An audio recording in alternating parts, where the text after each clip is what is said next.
nag-start na po akong gumawa ng mga Christmas decoration. Ayan. Itutuloy ko na po kasi malapit-lapit na. Darating po sila, mom and dad, ng Saturday na po. Tapos si Osh po bukas. So, ini-start ko na pong matapos tong mga to kasi ang dami ko pa pong gagawin. So, ayan.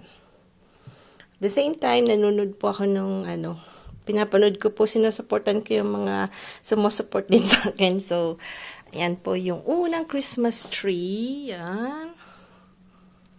And then, this one po gagawin natin. Tapos, ayan pa, dami ko pa pong mga, yun po yung mga balls, Christmas balls na hanap natin sa thrifting na po. So, ayan. So, yan po yung kinaganda pag nagti-thrifting. You can find yung mga vintage na pag hilig nyo po, no? Kasi kanya-kanyang hilig din yan. Siyempre, yung iba yung sa luma. They want some new. Ako naman kasi mahilig sa vintage. So, kanyang-kanyang hilig din. But then, you have some store here, like in France, a lot of store, like Casa, Maison du Monde, and they sell Christmas decoration. Yung mga bago pong, if you want to buy new, you can buy in this shop. Ayan. Tapos, parati pong mga siguro, before when I visit this store, I usually do after or 2 weeks or 1 week before Christmas kasi they do some sale. Ayan. Tapos you can use that. And then after Christmas, they sell that like 50%, 70% off. And then you can put that next year, di ba po? So, if you want to make a tipid-tipid, ayan. So, ayan po. Mga chocolates, ganun din po dito. So, usually, they sell that before, like 1 week before Christmas. Sinisale na nila yun. So, after Christmas, they put that like 50% off or kaya maganda. Or buy one, take one. So, yun po yung maganda. Ayan. So, let's do the Christmas tree. Abang inaayos ko po yung Christmas tree, may music sana po. Kaya lang baka maano po tayo, no? Masita. So, anyway, this one po, last year, binili ko tong mga ibon-ibon na to na po. So, I don't remember how much, but it's not really expensive. Kasi mahilig po ako sa birds. But they're glass, so they're very, very fragile. Ayan. So, sana wag mabasag, ha? Ayan po. So, yung doon po sa kabila, yan. Lalagay ko po dyan yung, yung, tawag nito, yung mga crystals pong ginawa natin na po. So, ako po yung gumawa nito. But this one, it's, I bought this one in thrifting po, no, sa, parang, ang tawag nito, yung mga, imayos, parang Goodwill, no po. So, I bought that last year.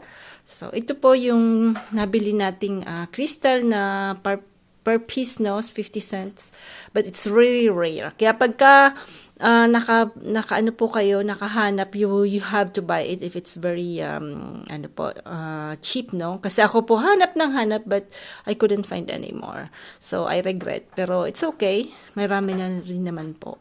So today po is Wednesday, wala si Frank, so and parang hindi po ako mainip, yun po yung ginawa ko. Yung isa medyo theme po, no? Hindi pa po yun tapos yung mga old things.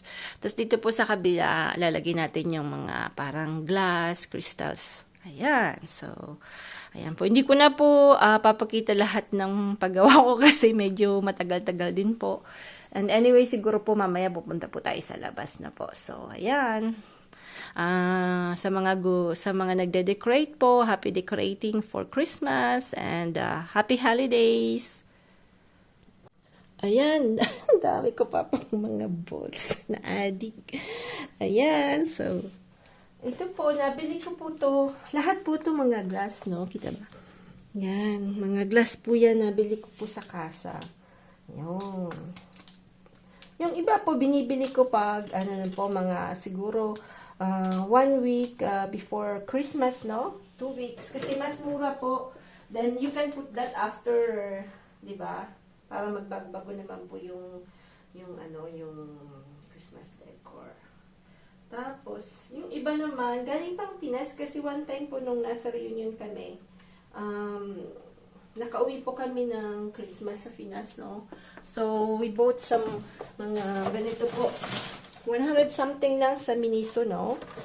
Maganda rin siya, but it's plastic na po. Yun. Maganda rin naman plastic kasi para hindi mabasag. Yan. Yung baliktad. Yan po. Yan. Plastic lang siya, but it's nice. Yan po, it's nice. Yan. Ito po. So, yun po, galing Miniso to. Siguro, every year meron naman po silang bago, no? Tapos, ito po, sa Kultura ko yung nabili. The same, parang nakasale din that time. Kasi pauwi na po kami, Union. Tapos nakita ko siya rin po. Parang ano siya, made of, parang iron, parang gano'n. So, souvenir po ng Pilipinas. So, every year nilalagay ko po yan. Ayan. So, yan. Mahirap, di ko alam kung nakikita. Anyway. Kasi dami pa nating ilalagay. Yun, medyo, ano to eh. Kakaiba yung isa. Pero, it's okay. Ay, ganyan talaga. Anyway, ito, ewan ko kung mailalagay natin to. Kasi ito, punong-puno na. In fairness. Madami pang ilalagay. So, we'll see po, no? Ayan, siguro, kasi meron po akong tatlong ganito, no? Tatlo yung ginawa ko ng ganito. Isa po, sobrang laki. Siguro, lalagay namin sa labas. But I couldn't find yung, yung pinaka-center na parang kabelya. Kabelya ba yun? Oo, tama, kabelya. Kasi, nung kami, nag-move. Hindi ko po alam kung saan napunta yon. So, siguro nandun lang po sa doon sa workplace ni Frank, doon po sa tawag nun natin sa work, nakalimutan ko na naman, yung doon po sa dulo, yung sa malapit sa garden, doon po namin nilalagay yung mga things namin for sa pag-work no po. Baka napunta lang din doon sa atelier ni Frank. So anyway, ayan po. Kanina, nag-cut pa ako ng wood kasi, di ba po, nagkulang doon sa dulo. So, nag-DIY po ako kanina para lang makompleto po yung dulo na yun. Po. Marami pa naman po akong ganitong driftwood na dala namin galing Reunion. So, hindi ko pa tinapon. But, sadly, dati tinapon ko na din yung maliliit kasi wala po kaming maimbikan sa limo dati. So, but meron po ako mga pieces na kinip ko na po. Ayan.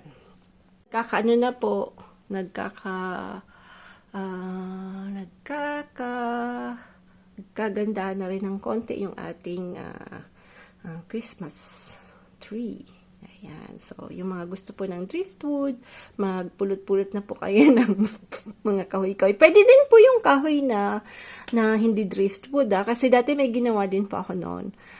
Sa Reunion na driftwood na kahoy na yung Kaya lang you need a branch na straight. Ayan. So, pag may straight po kayo na branches, pwede nyo pong ikat at pwede nyo pong gawing, pwede nga malaking-malaki. Kaya lang dito, mahangin po. You can see, kung sobrang hangin talagang lahat po tinatalbo ba. So, we cannot put that outside. So, sayang din namang irelipad yung mga balls natin na po. So, hindi pa ako maglalagay po kami ng mga Christmas lights na solar na kinumad ni Frank from internet pero hindi pa dumarating. 7 daw, December 7 dating. So, we'll see po, no? We'll see kung saan po kung makakarating ng 7 yung ating Christmas lights. Wala na po kami ng frozen, so fresh pong potato yung ifa-fries ko. Kasi Wednesday, darating po sila ng mga 11:20 si Frank Chap. Magba-barbecue na lang po kami ng pork chop. Ayan. Pinapanood ko si Ka-Farmer. Ayan. Nasa El Nido po siya today. Ayan, kasama si Ka-Farmer sis. Oh, Ka-Farmer. Kasama po si Ka-Farmer's wife. Ayan. Ayan po, nasa El Nido po sila. Ayan. So, watch. Dami po niyang 310 na K na po ang niya. Kaya mas marami po. Yan. El Nido, si Ka-Farmer. Ayan, si kapatid. Bro. Ayan po. So, habang po akong nagagawa, pinapanood-panood ko po yung mga supporters na nagbablog-vlog din po. So, ayan, mamaya lalabas po tayo kasi mainit today. So, titingnan ko po yung mustasa, kung ano nangyari. Yung manok, di ko pa nalilinisan kasi gumawa po ako ng Christmas light, ng Christmas tree, no po. Inidecorate ko yung Christmas tree. Pero hindi pa po ako tapos. Bukas po, tutulungan ako ni Osh. Darating po bukas si Osh ng hapon. So, ayan, hanggang ano po siya, Sunday. Kasama namin. Tapos Saturday, darating na po si Mom and Dad. Fresh potato po yung gagamitin yung gawing potato French fries.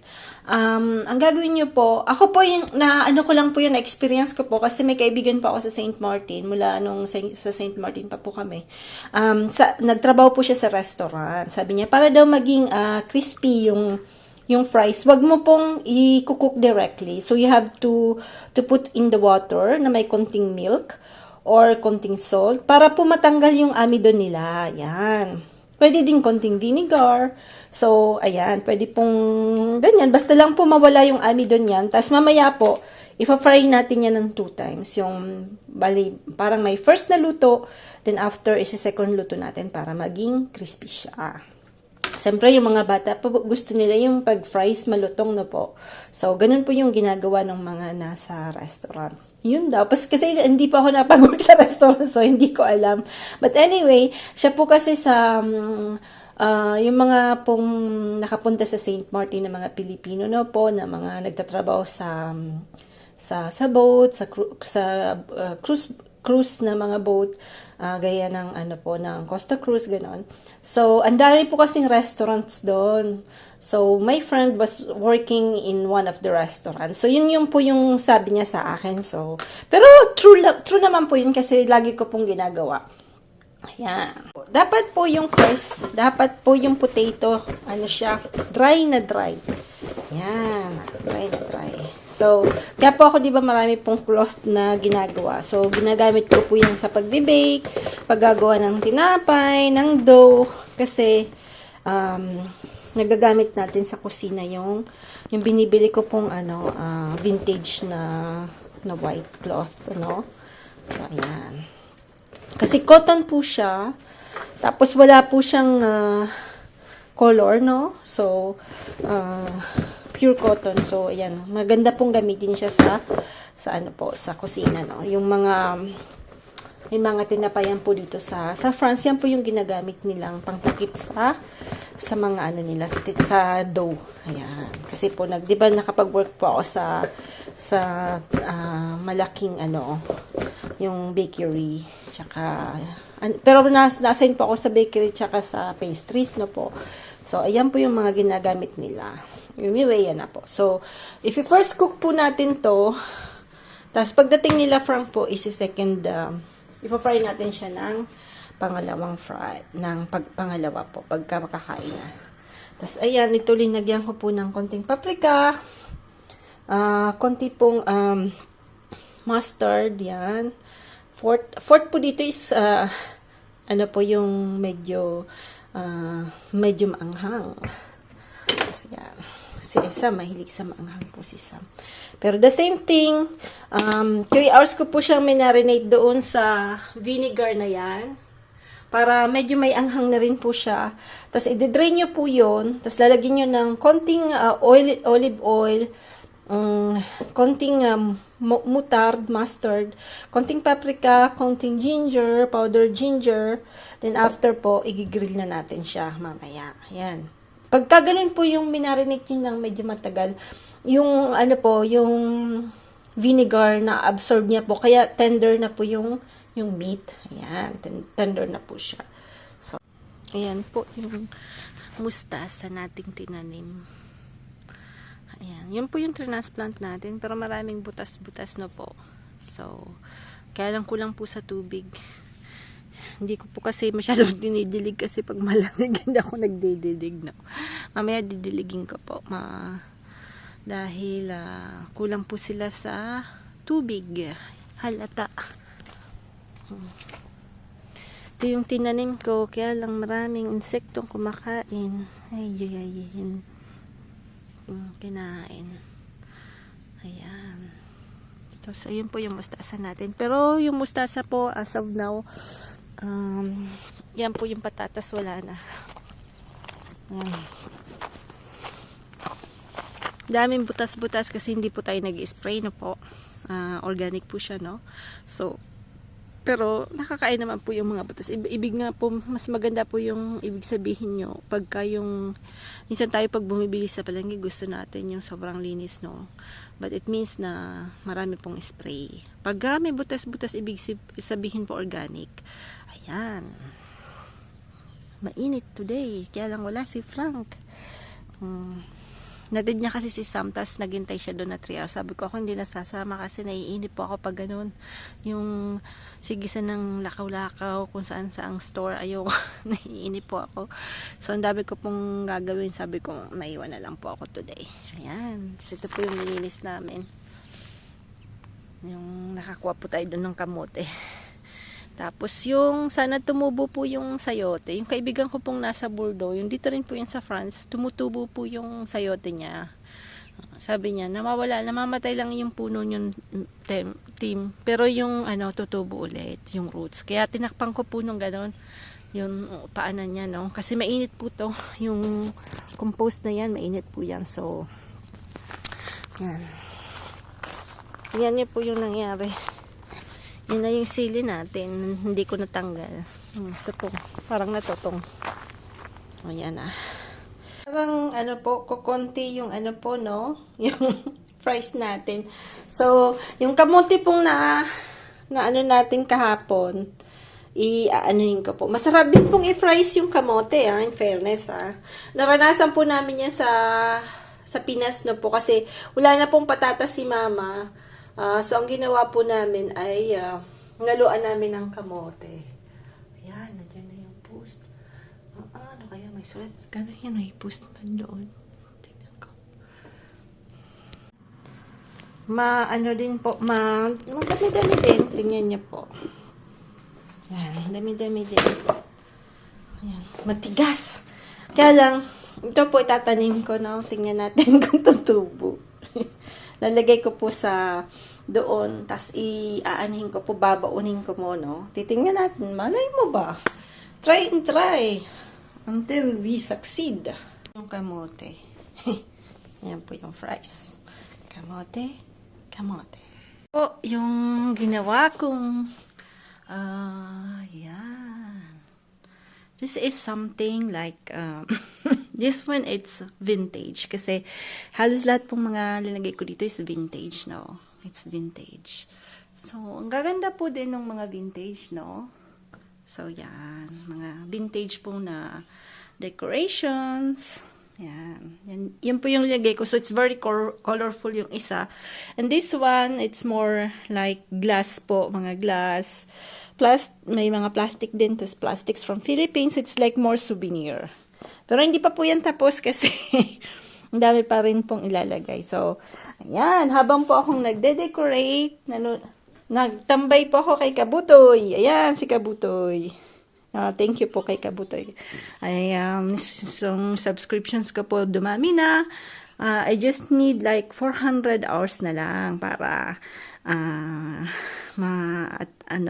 yun na lang po yung kailangan ko, 400 hours para po magka 4,000 watching hours. Ayan, maraming pong salamat sa nag-appreciate. And ayan, happy holidays po, no, sa Christmas season. So, sana po magkaroon ng konting how do you say this one? Yung Christmas tree namin kasi medyo kakaiba po, no po. So, hindi po siya green. It's from a driftwood. So, it's quite different. Pero marami pong mga nag-use ng driftwood for sa mga stores, ganyan po. So, ganyan po siya ayan, ganyan po siya. So, pero honestly, pagka ganyan po, maganda po siya. I don't know kung sa video maganda yung kuha ko, but honestly, maganda po yung yung driftwood din. At every year, yun na po yung ginagamit ko. Pero siguro, one time, we'll see kung gagamit din po ako ng ng Christmas tree na real one, no. So for now, for this year, we will going to use this one. So ayan, dalawa po yan. At dito ko po linagay sa bandang to. Ayan. And I'm waiting for Kainaman in Canada, yung premiere niya. Ayan, I stay with Kabutoy all this afternoon habang ginagawa ko po yung Christmas tree. Ayan na po siya. Quite finished, but not yet kasi syempre darating po si Osh. May mga natitira pa po kaming mga ang tawag nito, mga decorations. So, tinitingnan ko po kung hindi pa po siya matutumba. Kasi, yun lang po, baka matumba na po. Lalo na yung maliit. Kasi po yung maliit, yung pinaka, how do you say this one? Yung pinaka ilalim niya po, medyo fragile na yon. Dini-IY ko lang na konti, no? So, medyo magagaan lang naman yung inilagay ko sa kanya, but anyway, pero dito po sa malaki, medyo malaki po yung niya, yung kabilya niya, so it's okay. So yun po, dapat maganda po yung kabilya, dapat ang tawag nun, dapat po medyo malaki. At pagkagagawa po kayo, dapat po mas malalim yung yung butas, no, para mas matibay. Kasi dito po sa France, di po ako nakakita ng mas mahabang kabilya. Ayan. Siguro meron, kaya lang hindi ang binili ko po yung mga free cuts na. So ayan po yung Christmas tree namin this year. So hopefully bukas po finish na yan. Ayan.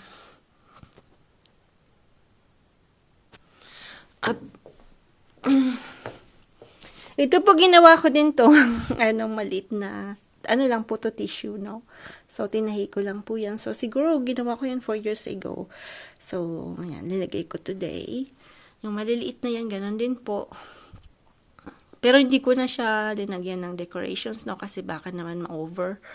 So ito na po yung ating Christmas driftwood na Christmas tree. Ayan.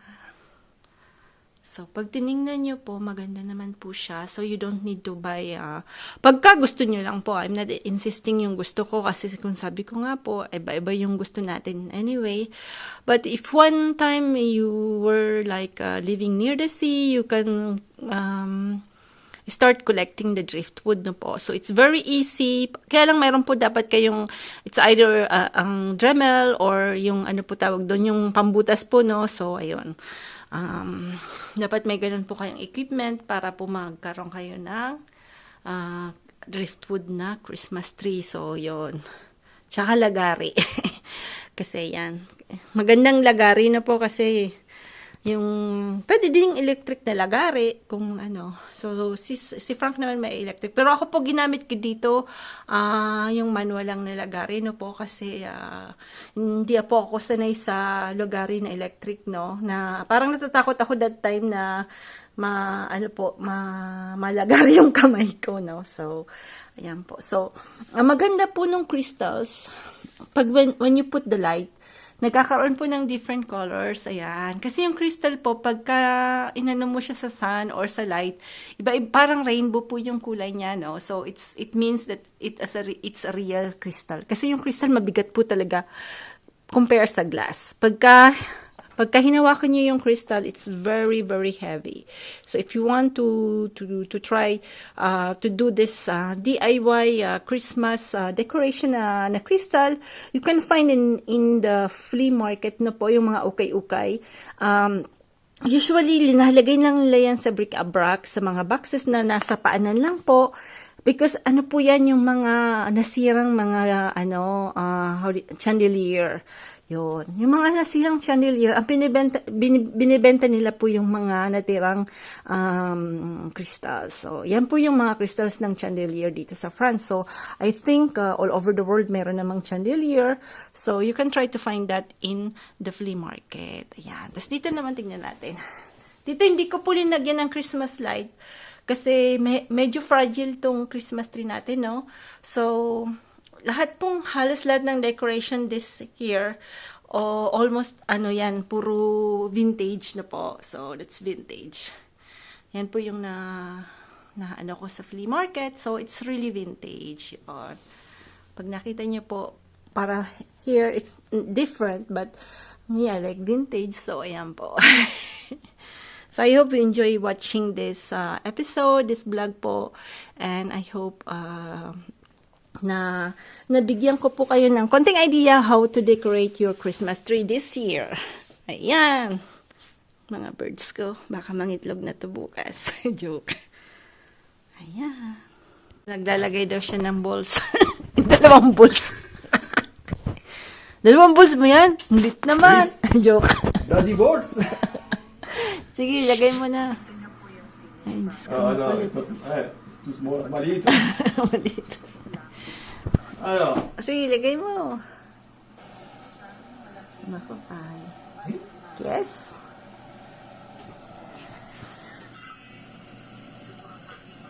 Ah, very good, Papu. Very good. Eh?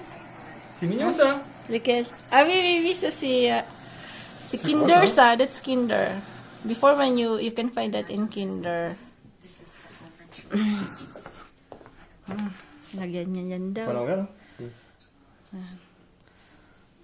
Mamaya pupunuin pa. Bukas pupunuin pa namin yan ni Osh. Oh my God. Where did you put? Yan po ang mga... Yeah. Ah, good. Yeah. Yes.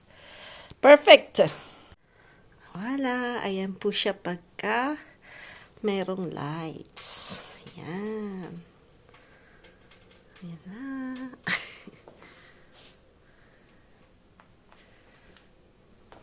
Ayan lights. Ayan na pang binili si Frank na calendry yung 24 beginning ng December 1 hanggang 24 hanggang 25 po. Yan, kay Osh tsaka kay Sam, Kinder. Kahit matatanda na yung mga anak ko, may ganyan pa rin sila. Sabi ko, ako hindi niya binili. Unfair talaga. Ayan po. Pagka may lights.